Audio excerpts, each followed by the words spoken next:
Shalom dan selamat pagi semua. Apa kabar? Sehat-sehatkah? Saya berharap kita semua sehat. Walaupun ada di rumah, kita hanya mengikuti ibadah melalui talian, di atas talian. Tapi ini tidak menghalang kita untuk benar-benar fokus untuk memuji dan menyembah Tuhan. Amin. Sekali lagi pagi ini saya mengajak kita semua untuk mengakui iman percaya kita, untuk mengisytiharkan iman kita, bukan saja percaya dalam hati, tetapi kita mengakui melalui mulut kita. Sama-sama kita katakan, kami percaya kepada Allah yang Esa dan Tritunggal, yaitu Allah Bapa, Anak dan Roh Kudus. Kami percaya kepada Allah yang mencipta dunia ini, dan karena kasih-Nya telah mengutus anaknya, Yesus Kristus, untuk menyelamatkan manusia dari hukuman dosa. Kami percaya kepada Yesus Kristus, Allah sejati dan manusia sejati, yang diakui sebagai Tuhan dan Penyelamat oleh semua orang yang percaya, dan akan kembali untuk menghakimi semua manusia, baik orang benar maupun orang tidak benar. Kami percaya kepada Roh Kudus yang telah mengilhami para penulis Alkitab, memberi kehidupan baru dan melengkapi, memimpin dan menguduskan orang yang percaya. Kami percaya bahwa manusia adalah ciptaan istimewa yang mampu mengenal dan bersekutu dengan Allah melalui Yesus Kristus, dan bertanggung jawab sebagai penata layan alam semesta ini, dan diberi amanah untuk memberitakan Injil Kristus kepada semua manusia. Sama-sama kita katakan, amin. Mari kita memuji Tuhan saat ini. Mari kita bawa korban syukur kita kepada Tuhan, karena Yesus adalah sumber kekuatan kita. Mari kita angkat tangan kita, kita bertepuk tangan bagi Tuhan kita.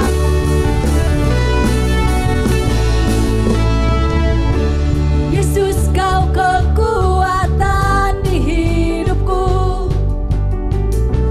takkan gentar langkahku.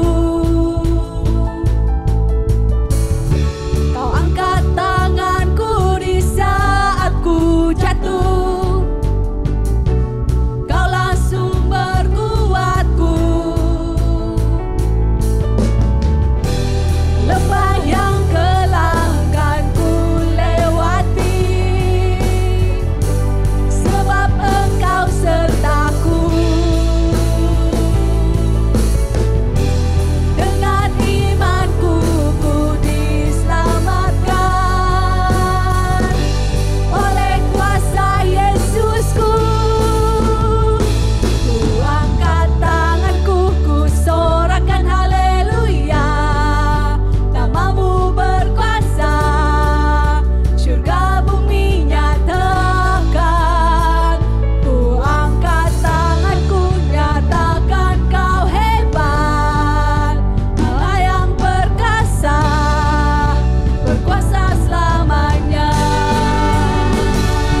Anda boleh melihat apa yang tertera di screen. Anda boleh bank in secara online persembahan maupun persepuluhan Anda. Sebelum kita memberi, mari saya mengajak kita semua untuk berdoa. Tuhan, terima kasih Tuhan atas berkat dan kemurahan-Mu ya Bapa dalam kehidupan kami. Terima kasih ya Bapa karena Engkau yang mencukupkan segala yang kami perlukan. Engkau yang menyediakan segala yang kami perlukan. Dan saat ini Tuhan, kami ingin mengembalikan ucapan syukur kami kepadamu. Kami memberikan hati kami mengembalikan apa yang sepatutnya kami perlu kembalikan kepadamu ya Bapa. Dan kami mau memberikan ini ya Tuhan dengan sukacita, dengan segenap hati kami, dengan ucapan syukur kepadamu ya Tuhan. Dan biarlah nama-Mu dimuliakan, kerajaan-Mu diperluaskan ya Tuhan, melalui keuangan yang kami persembahkan kepadamu ya Tuhan. Terima kasih Tuhan, terpujilah nama-Mu. Dalam nama Tuhan Yesus Kristus kami sudah berdoa. Amin. Sambil kita memberi kepada Tuhan, mari kita terus memuji Tuhan. Dialah Raja pemenang yang tinggal, yang diam dalam hidup kita.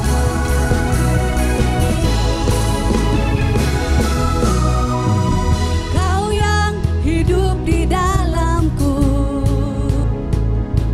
menjadikanku lebih dari pemenang. Seluruh bumi tinggikan nama-Mu, menyatakan kebesaran dan keagungan-Mu. Yesus, Tuhanku pemenang, Raja segala raja, perbuatan-Mu ajaib dan perkasa. Kaulah Tuhanku yang hebat, kuasa iblis dikalahkan, juga bumi bersorak.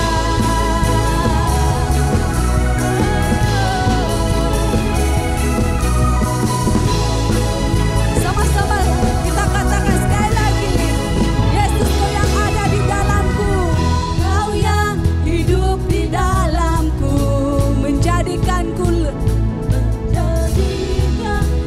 lebih dari pemenang. Seluruh bumi tinggikan nama-Mu, menyatakan kebesaran dan keagungan-Mu. Yesus, Yesus, Tuhanku pemenang, Raja segala raja, perbuatan-Mu ajaib dan perkasa. Kaulah Tuhanku yang hebat, kuasa iblis dikalahkan, juga bumi bersorak. Yesus, Yesus, Tuhanku pemenang, Raja segala raja, perbuatan-Mu ajaib dan perkasa. Kaulah Tuhanku yang hebat, kuasa iblis dikalahkan, juga bumi bersorak. Kuasa iblis dikalahkan, juga bumi bersorak. Kuasa iblis dikalahkan, juga bumi bersorak.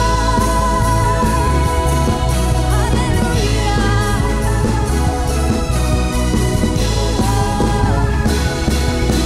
Haleluya. Segala pujian bagi-Mu Tuhan. Haleluya Tuhan. Bersama dengan Engkau Tuhan, kami dapat melewati segala perkara ya Tuhan.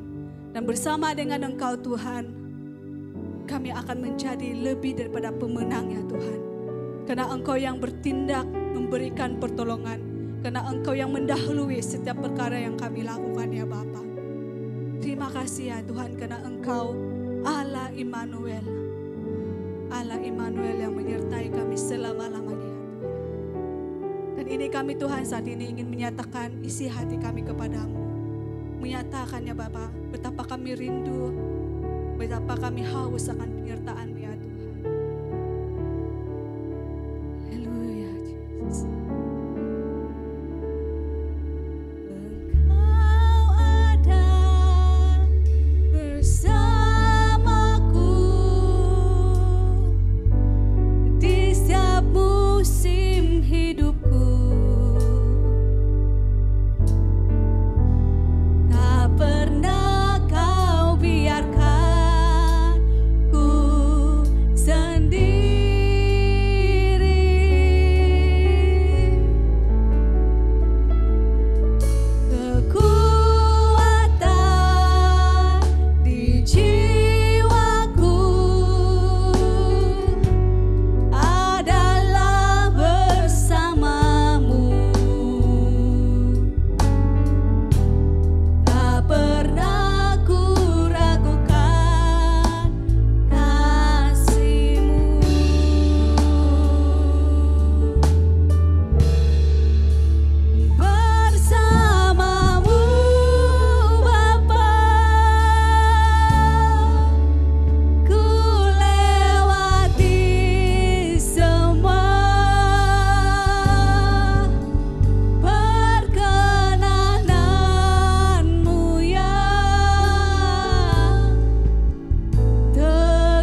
Shalom dan selamat pagi semua.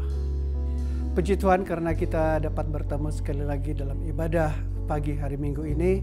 Walaupun tidak kita dapat berkumpul bersemuka, tapi kita masih boleh mengadakan ibadat kita pada pagi ini. Walaupun kita berada di tempat-tempat yang berlainan. Mungkin Anda itu berada di rumah atau ada mungkin dalam kereta.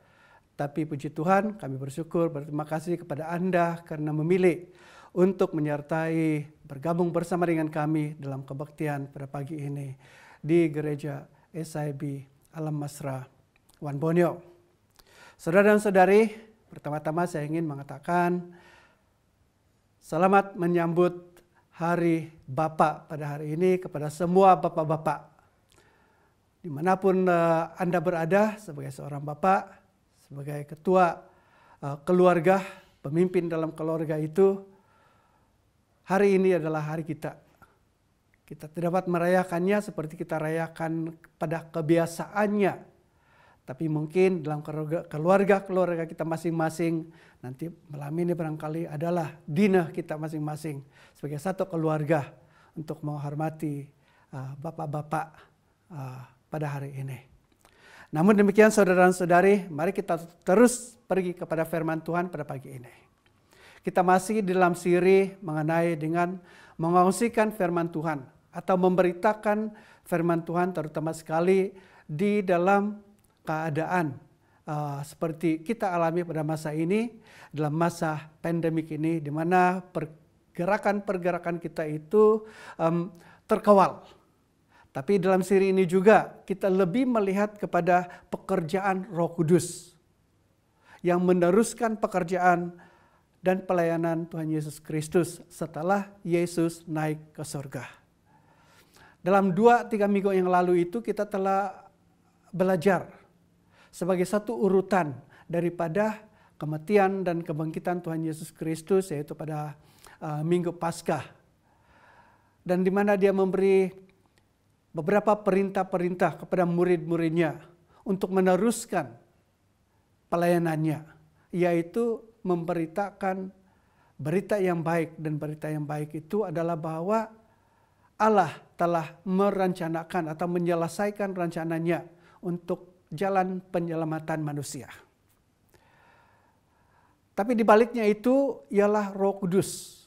Karena Tuhan Yesus telah menjanjikan bahwa sebelum dia pergi naik ke surga, dia menjanjikan kepada murid-muridnya bahwa dia akan mohon, dia akan meminta kepada Bapanya di surga supaya mengirimkan seorang pengganti, yaitu Roh Kudus, yang akan meneruskan pelayanannya melalui murid-muridnya, orang-orang yang percaya kepada dia, yang diberi kuasa, empowered oleh Roh Kudus.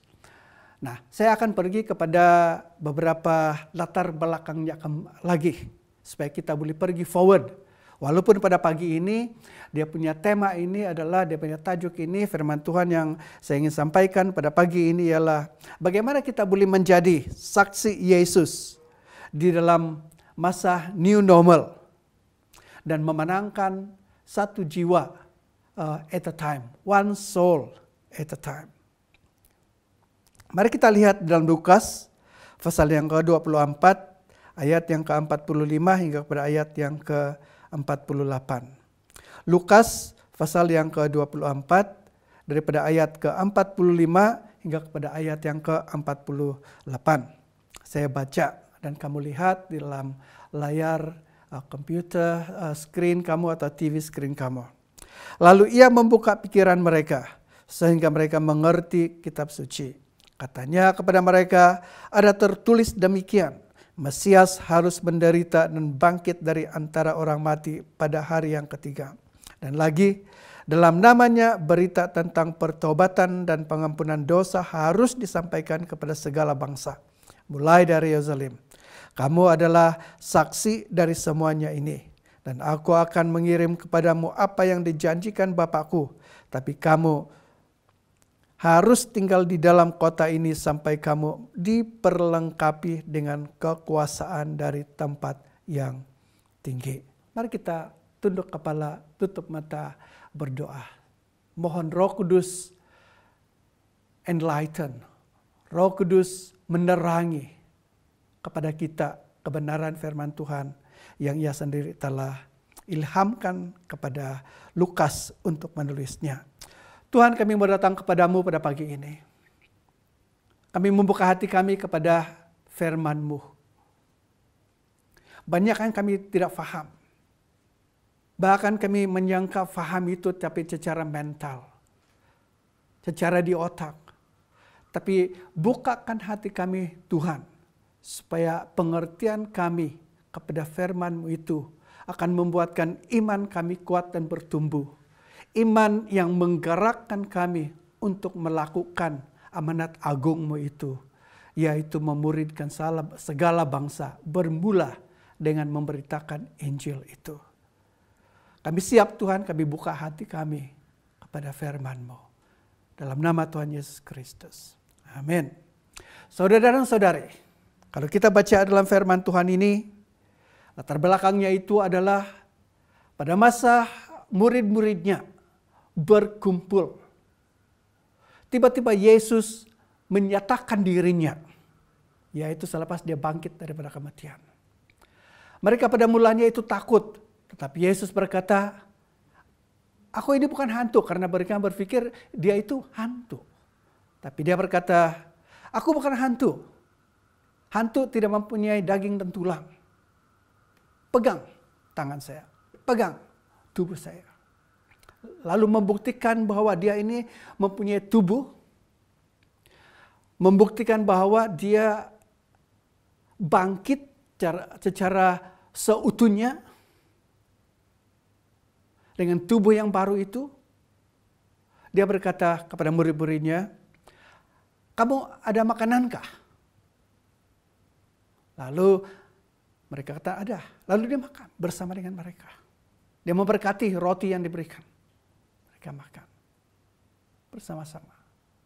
Karena hantu tidak makan makanan yang kita sediakan.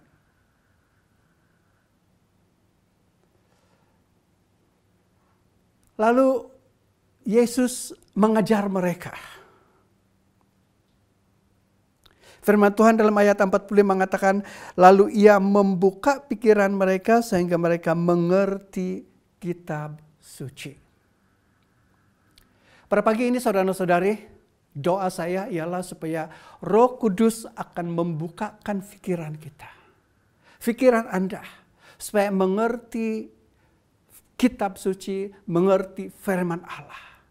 Mengerti cetak biru, blueprint, keselamatan, rencana keselamatan, blueprint of salvation yang Allah telah buat untuk manusia. Seluruh Alkitab daripada perjanjian lama hingga kepada perjanjian baru itu menceritakan pelan bagaimana Allah merencanakan atau mengimplementasikan penyelamatan manusia. Yang telah sampai kepada kemuncaknya di dalam inkarnasi, di dalam penjelmaan, di dalam kelahiran Allah sendiri menjadi manusia di dalam pribadi Yesus Kristus. Yang mati disalib, disengsara, dianiaya. Setelah mati dia dikuburkan, seperti mana telah dikatakan oleh firman Tuhan. Tapi hari yang ketiga, Yesus telah bangkit daripada kematian, karena kematian dan maut itu tidak mempunyai kuasa ke atas Yesus. Dan Yesus adalah juru selamat. Itulah makanya Petrus mengatakan di dalam Kisah Para Rasul, ayat yang kedua. Pada hari Pentakosta, Petrus waktu dipenuhi dengan Roh Kudus. Waktu Roh Kudus turun ke atas mereka, Roh Kudus telah mengubah kehidupan mereka semua. Yang mana kira-kira 2 minggu lebih. Atau kira-kira 2 minggu, 10 hari. 10 hari, untuk tepatnya 10 hari mereka bersembunyi dalam sebuah rumah. Karena takut kepada pemimpin-pemimpin agama. Karena mereka takut ditangkap. Tapi mereka mentaati kata-kata Tuhan Yesus seperti yang dikatakan di dalam Lukas pasal yang ke-24 itu, yang dia katakan, kamu adalah saksi dari semuanya ini dan aku akan mengirim kepadamu apa yang dijanjikan Bapakku. Tapi kamu harus tinggal dalam kota ini sampai kamu diperlengkapi dengan kekuasaan dari tempat tinggi. Mereka mentaati Yesus, pegang kepada janji Yesus ini mengenai dengan seorang yang menggantikan dia, yang Yesus Allah Bapa akan mengirimkan kepada mereka untuk menjadikan mereka saksi tentang apa mereka telah alami, apa mereka telah lihat dalam pelayanan Tuhan Yesus yang berkuasa itu. Dan mereka diam, tinggal di Yerusalem menantikan janji itu. Dan janji itu digenapi pada hari Pentakosta yang kita baca dalam Kisah Rasul pasal yang kedua. Roh Kudus turun ke atas mereka, sehingga mereka mula berkata-kata dalam bahasa yang mereka tidak pelajari, bahasa roh, bahasa dalam karunia lidah. Tapi bahasa ini difahami oleh orang-orang. Kira-kira lebih 10, kira-kira 15 bangsa-bangsa Yahudi yang telah scattered diaspora itu yang datang ke Yerusalem pada hari Pentakosta untuk beribadah, membuat dia punya homage. Mereka mengerti apa dikatakan. Dan apa yang mereka katakan, murid-murid ini katakan, ialah bahwa Allah itu besar.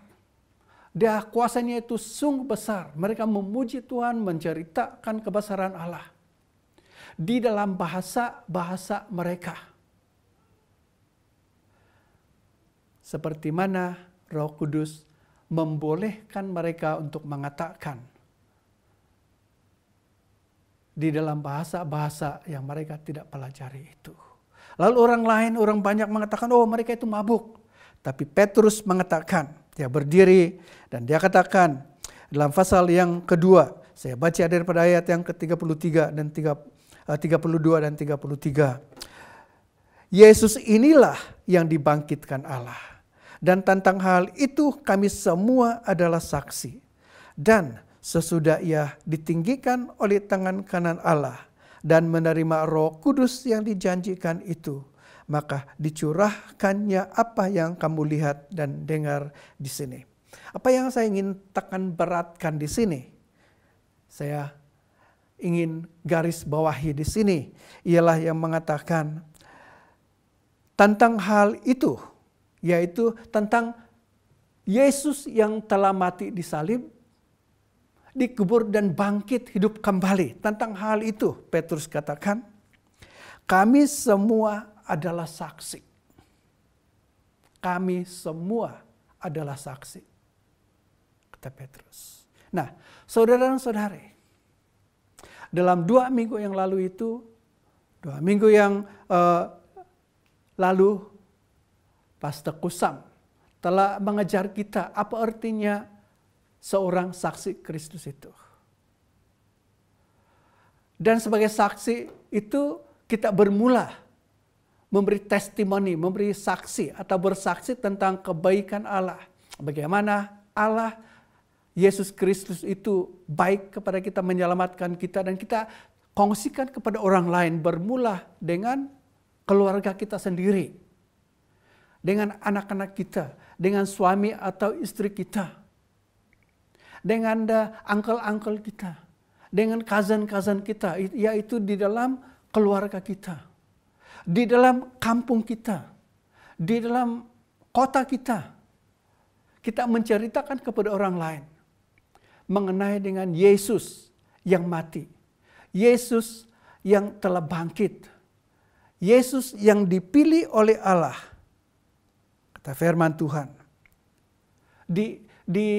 diurapi oleh Allah menjadi Mesias dan Juru Selamat. Kemudian minggu yang lalu, Pendeta Dumil telah mengajarkan kepada kita bahwa bukan sahaja kepada saudara-saudara kita ingin menjadi saksi, tapi kepada orang-orang yang jauh sedikit daripada kita, mungkin di daerah atau kota yang lain, yang mempunyai budaya yang berbeza sedikit daripada kita, atau memang pun berbeza daripada kita. Ini melintas budaya kita, bermasuk kepada budaya yang lain. Di dalam strategi penginjilan, kita selalu katakan, kalau kita mau menginjil, kalau kita mau menjangkau kepada kumpulan sasar atau bangsa, untuk bangsa-bangsa untuk Kristus, kita harus menjangkau kepada budaya dan masyarakat. Artinya kita tidak boleh pisahkan manusia itu, masyarakat itu daripada budayanya. Kita harus memahami budayanya. Yesus selalu menggunakan strategi ini. Ingat waktu Yesus bertemu dengan seorang wanita di Samaria. Samaria ini adalah satu suku berbeza daripada Yahudi. Mereka itu adalah acukan, campuran. Dan memang ada animosity,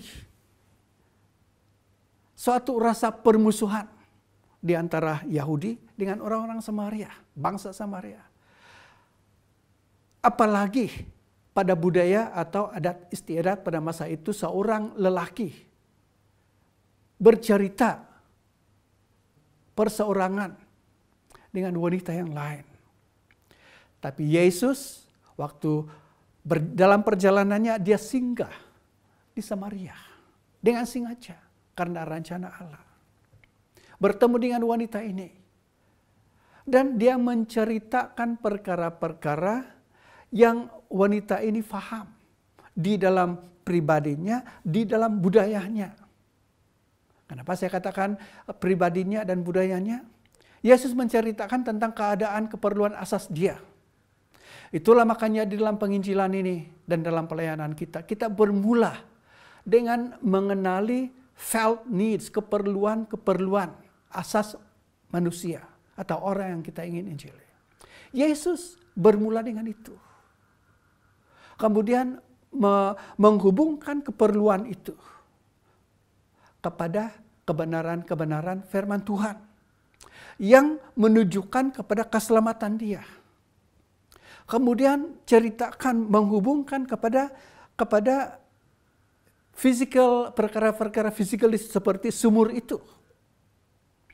Wanita Samaria itu berkata, kami menyembah di tempat ini. Ini sumur Yakub. Kami menyembah karena ini adalah tempat yang kudus. Tapi Yesus berkata, iya. Tapi nanti sampai masanya, di mana tempat masa itu tidak menjadi faktor di dalam menyembah Allah. Allah mencari penyembah-penyembah yang benar. Dan penyembah-penyembah yang benar itu menyembah Allah dalam roh dan kebenaran. Lalu wanita itu tidak paham. Tapi ada perhubungan. Yesus menjelaskan kepada dia. Yesus masuk di dalam budaya wanita itu juga bermula dengan felt needs, keperluan asas dia. Untuk membawakan dia mengerti rencana Allah untuk menyelamatkan dia. Dan saudara-saudara, berita yang baik mengenai wanita ini ialah bahwa dalam Kisah Rasul pasal yang ke-8 waktu Filipus pergi menginjil ke Samaria, ramai orang sudah bersedia menerima Injil itu. Satu kota itu menerima. Bahkan dalam cerita Yohanes pasal yang ke-4 itu kita melihat bahwa satu kota Samaria itu telah menerima berita yang baik melalui kesaksian wanita ini. Lalu kita baca dalam Kisah Rasul pasal yang ke-8. Waktu Filipus datang di situ untuk menginjil, ramai orang. menerima, dibaptis, percaya kepada Tuhan Yesus. Kemudian Yohanes dan Petrus menyusul, mendoakan mereka supaya mereka semua dipenuhi dengan Roh Kudus.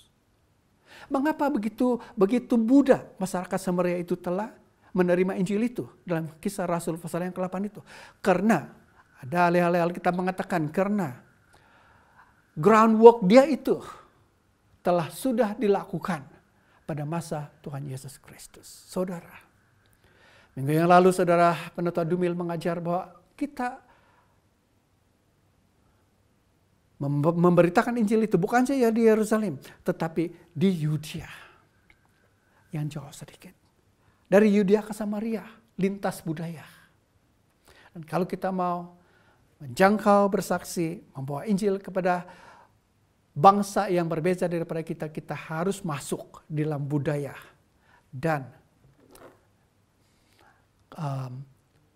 kebiasaan kehidupan mereka. Menjangkau budaya dan masyarakat itu dengan Injil Tuhan Yesus Kristus. Melihat keperluan-keperluan asas. Nah, saudara dan saudari, kita melihat bagaimana Roh Kudus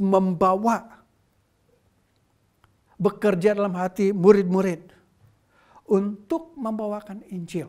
Bukan sahaja di Samaria, bukan sahaja di Yudea, bukan sahaja di Samaria, tapi kepada seluruh pelosok dunia. Kemudian kita lihat, membaca di dalam pasal yang ke-13. Menceritakan tentang gereja di Antioquia. Karena Injil mulai disebarkan atau gereja yang pertama mengirim misioneri keluar daripada Yerusalem, daripada Judea, daripada Samaria adalah gereja di Antioquia. Gereja ini baru. Gereja yang pertama itu adalah Yerusalem. Beberapa tahun mereka berkumpul. Memang gereja di Yerusalem itu sudah menjadi gereja megah. Tapi gereja di Yerusalem ini gereja homogenes, satu bangsa. Apabila mereka mempunyai masalah, yang kita baca dalam pasal 5 itu, di mana ada beberapa orang percaya itu yang bukan Yahudi atau bukan Yahudi tulen, maka mereka bingung, tidak tahu bagaimana menguruskannya. Itulah makanya mereka memilih 7 pemimpin deacon yang lain menguruskan itu semua. Tapi di Antioquia itu adalah sebuah gereja yang dikatakan berbilang kaum. Dan dari situ firman Tuhan mengatakan sedang mereka berdoa. Roh Kudus menceritakan kepada atau menyatakan kepada mereka. Saya ingin tekankan di sini. Penginjilan ini, jadi saksi ini adalah hasil daripada kepenuhan Roh Kudus. Hasil daripada pekerjaan Roh Kudus dalam hati kita, dalam hati Anda. Roh Kudus berkata kepada mereka sedang mereka berdoa dan berpuasa, asingkan, utuskan Paulus dan Apolos untuk memberitakan Injil.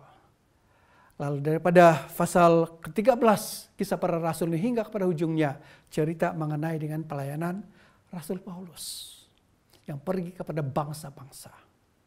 Pergi kepada suku-suku luar daripada suku Yahudi. Saudara dan saudari, daripada masa itu banyak misioneri, ratusan ribuan misioneri telah muncul, pergi di seluruh dunia. Sedangkan gereja hingga kepada beberapa tahun yang lalu itu, modus operandi gereja itu adalah mengadakan kebaktian tiap minggu. Mengumpulkan orang atau berkumpul untuk ibadah. Dan gereja itu, kebaktian mingguan itu menjadi pusat pemberitaan Injil, pengajaran firman Tuhan. Karena firman Tuhan mengatakan dalam Kisah Rasul, dalam Matius pasal yang ke-28 itu amanat agung itu adalah pergilah, beritakanlah Injil. Baptiskan mereka. Ajarkan mereka semua perintah-perintahku. Jadi gereja itu menjadi pusat pemberitaan Injil, pengajaran firman Tuhan, dengan cara menjemput orang datang dalam gereja. Mereka berkumpul dan tidak ada halangan. Ratusan tahun, ribuan tahun boleh berkumpul. Memang adalah tempat-tempat yang isolated cases, yang ditegah untuk berkumpul. Beberapa negara. Fast forward kepada zaman ini. Siapa menyangka, saudara-saudari?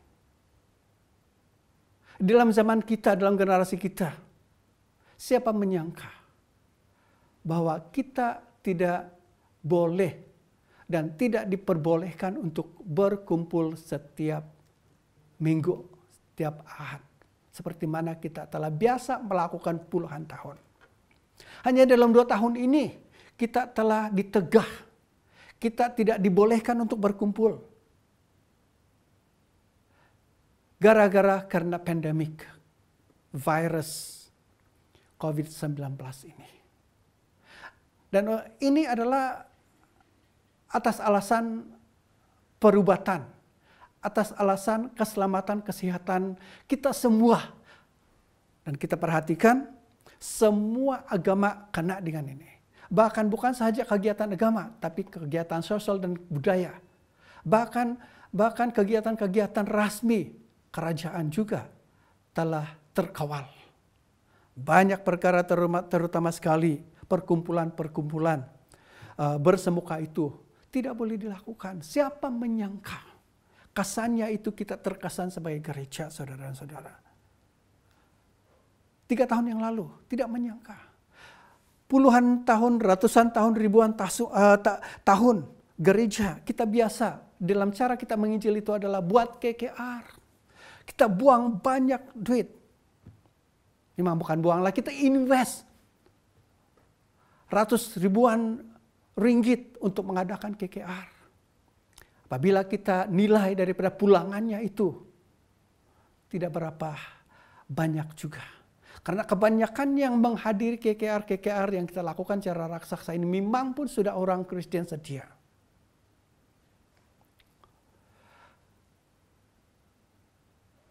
Tiba-tiba datang seperti ini saudara-saudara. Kita pada mulanya ini terkejut. Apalah akan jadi dengan gereja. Tapi pada pagi ini Tuhan, saudara-saudari, saya ingin mengatakan, di baliknya ini semua, kita mendapati bahwa peluang terbuka luas, tidak terbatasi bagi kita untuk menyampaikan dan menjadi saksi untuk Kristus. Menyampaikan berita baik itu, untuk menjadi saksi bagi Kristus. Peluangnya terbuka luas. Peluangnya tidak dibatasi bagi kita untuk menjadi saksi. Mari, saya juga mau digress sedikit. Saya tidak mengatakan untuk berkhotbah, untuk mengajar, tapi untuk menjadi saksi. Menjadi saksi Kristus berbeda daripada berkhotbah, mengajar orang. Orang tidak suka diajar. Orang tidak suka dikhotbahi kadang-kadang. Orang boleh argue dengan khotbah kita. Orang boleh argue dengan pengajaran-pengajaran kita. Tetapi apabila kita bersaksi tentang bagaimana Yesus telah menyelamatkan kita daripada dosa. Bagaimana Allah telah menyembuhkan kita daripada sakit penyakit kita. Bagaimana Allah telah memulihkan keluarga kita. Bagaimana Allah memulihkan hubungan kita suami istri. Orang tidak boleh argue. Orang tidak boleh persoalkan. Karena kita sendiri adalah living witnesses kepada kuasa Allah. Orang tidak boleh melaporkan kita kepada pihak berkuasa karena kesaksian kita. Tapi orang boleh melaporkan kita kepada berkuasa atas alasan coba mengkristenkan mereka kalau kita mengajarkan mereka. Itulah makanya saudara-saudara pada masa ini peluangnya terbuka luas. Tidak terbatasi bagi kita. Bagaimana? Sebenarnya keadaan kita ini dalam 30 tahun yang kebelakangan ini telah berubah. Penemu dan pengasas syarikat Intel, Moore namanya, berkata pada 1965. Dia berkata begini, speed, lajunya perkembangan peningkatan kelajuan komputer memproseskan data berlipat ganda tiap 18 bulan, dia kata. Ini 1965. Artinya tiap 1,5 tahun berlipat ganda pengetahuan. Saya mengingat saudara-saudara waktu saya bersekolah, waktu saya buat undergraduate saya di Amerika, itu pada tahun 81-82. Saya mengambil satu subjek, komputer dan computing, untuk satu research. Kami pergi kepada sebuah bilik. Bilik itu besar, barangkali 20 kali 30, penuh dengan hardware, dipenuhi dengan computer processor, mainframe dia. Tidak ada laptop masa itu, tidak ada iPad, tidak ada iPhone. Yang saya ingat masa itu komputer yang kecil itu diperkenalkan adalah Commodore 64. Macam laptop, tapi terhad dan tidak diperluaskan. Mahal lagi. Dan harga dalam mainframe itu dalam bilik itu jutaan dolar Amerika. Dan saya mengingat printernya itu di bilik sebelah. Bukan saja bilik sebelah, bangunan yang sebelah. Bayangkan waktu winter kami lari untuk pergi dia punya print out. Hanya di dalam jangka masa 20 tahun, saudara-saudari, 30 tahun. Laptop Anda barangkali 100 kali lebih murah daripada mainframe masa itu. Tapi kemampuan laptop Anda itu 1.000 kali lebih cepat daripada yang kami pakai pada 1981-82 itu. Pengetahuan, perkembangan dan peningkatan digital technology ini berlipat kali ganda. Sekarang ini saudara-saudari, tidak ada di kalangan kita, bahkan saudara, saya pikir, memiliki smartphone.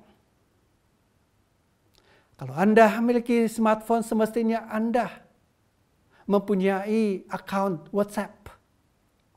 Barangkali kumpulan-kumpulan WhatsApp Anda bukan 1, 2, atau 3, barangkali berapa puluh. Dan WhatsApp ini sudah menjadi sebagian daripada kehidupan Anda, digunakan untuk berhubung, digunakan untuk bersekutu. Barangkali saudara juga mempunyai Facebook, di mana Anda mengumpul kawan-kawan, dan kawan-kawan boleh membaca update kehidupan Anda, di mana Anda mengkongsikan pikiran Anda. Dan Anda mempunyai Twitter, menceritakan tiap hari apa berlaku. Juga saudara mempunyai Instagram, akun Instagram, cerita dengan orang lain, mengepostkan atau kasih post gambar-gambar di mana Anda pergi, apa berlaku. Tapi saya ingin tanya, saudara-saudari, dalam semua grup-grup ini, adakah Anda dengan senang hati dan terbuka hati menceritakan apa kebaikan Tuhan kepada diri Anda? Mengongsikan kepada orang lain betapa baiknya Allah itu. Satu perkara saudara yang saya perhatikan dalam beberapa ketika ini, terutama sekali dalam 2 tahun ini karena pandemik. Saya perhatikan, karena saya juga banyak account, banyak grup-grup WhatsApp, Instagram, Signal. Saya perhatikan dulunya itu grup-grup saya ini kebanyakan ini adalah very konservatif, terutama sekali menceritakan atau mengongsikan tentang firman Tuhan, ayat firman Tuhan, atau untuk didoakan atau mendoakan. Tapi tiba-tiba teman-teman yang dulunya tidak menyangkakan itu mengkongsikan firman Tuhan, mengkongsikan kebaikan Tuhan, membawa untuk mendoakan teman-teman yang lain. Saudara dan saudari,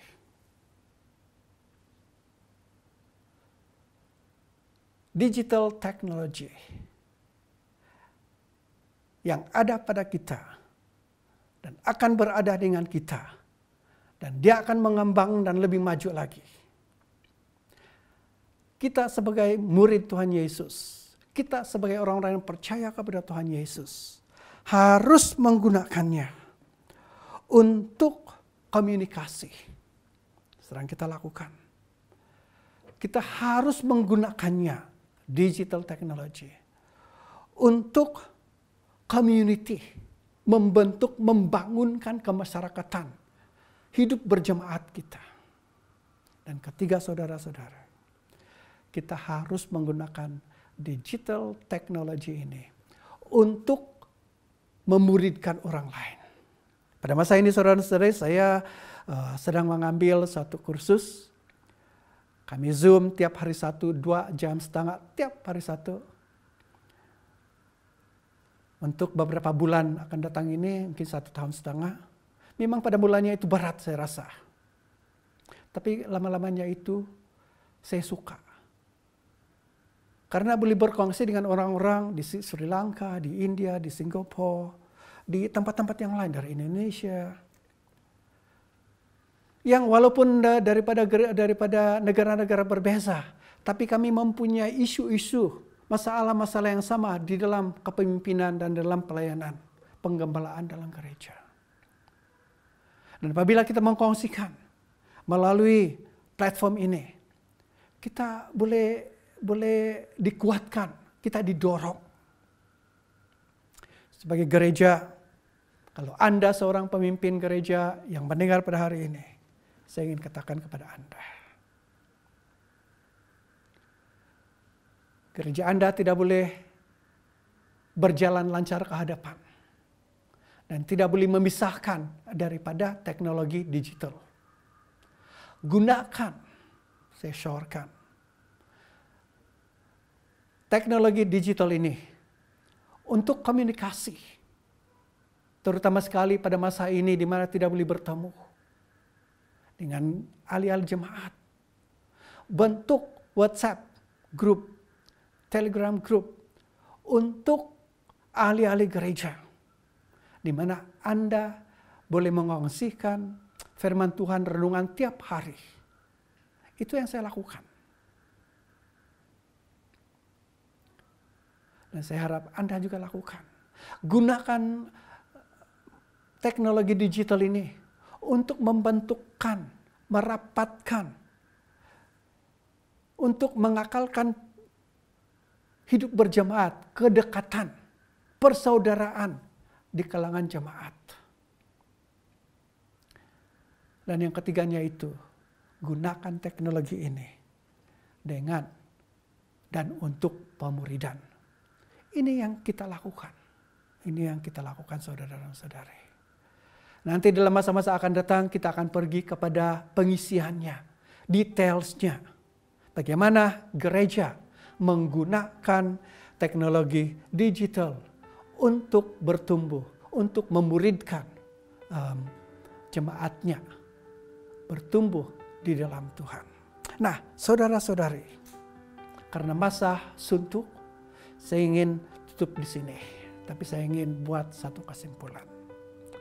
Semua kita ini adalah saksi Kristus. Mungkin bukan semua kita ini penginjil, pesei. Mungkin bukan semua kita ini misionari. Tidak dipanggil menjadi misionari. Tapi kita semua ini adalah saksi. Dan saksi ini hanya efektif kalau kita dipenuhi dengan Roh Kudus. Karena kesaksian ini bukan saja yang kita katakan, tapi keduanya itu ialah juga kesaksian kita itu adalah melalui hidup nyata kita yang orang lihat, orang baca. Dan orang akan tertarik kepada Yesus karena kesaksian hidup kita. Yesus berkata, pergilah, jadikanlah semua bangsa muridku. Baptiskanlah mereka dalam nama Bapa, Anak, Kudus. Ajarkanlah mereka segala perintah-perintahku. Dan ketahuilah bahwa aku akan menyertai kamu hingga kepada akhir zaman. Itu adalah janji Yesus Kristus. Mari kita buka hati kita. Mari kita minta Roh Kudus sekali lagi membukakan pengertian kita kepada rencana Allah yang besar ini, yaitu menyelamatkan dunia ini, one soul at a time.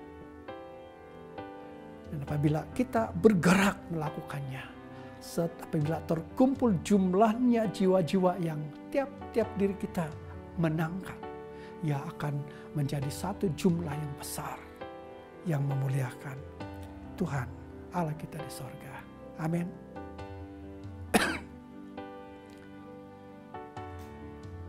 Mari kita berdoa. Bapa kami di sorga, bukakanlah pengertian pemikiran kami akan firman-Mu. Sehingga apabila kami sungguh-sungguh mengerti firman-Mu, rencana-Mu untuk manusia, penyelamatan manusia, peranan kami sebagai saksi-Mu, kami akan melakukan amanat agung itu. Memuridkan semua bangsa, bermula dengan memberitakan, mengongsikan Injil itu kepada mereka. Urapikan kami sentiasa, supaya kehidupan kami adalah saksi yang terkuat dan yang sangat efektif. Karena hidup yang Engkau telah kuduskan, Engkau asingkan. Dan orang akan tertarik mengenali Engkau, berseru kepadamu, sehingga mereka akan selamat. Karena firman-Mu mengatakan, setiap orang yang berseru padamu, memanggil namamu akan diselamatkan. Doa kami. Terima kasih Tuhan Yesus. Amin.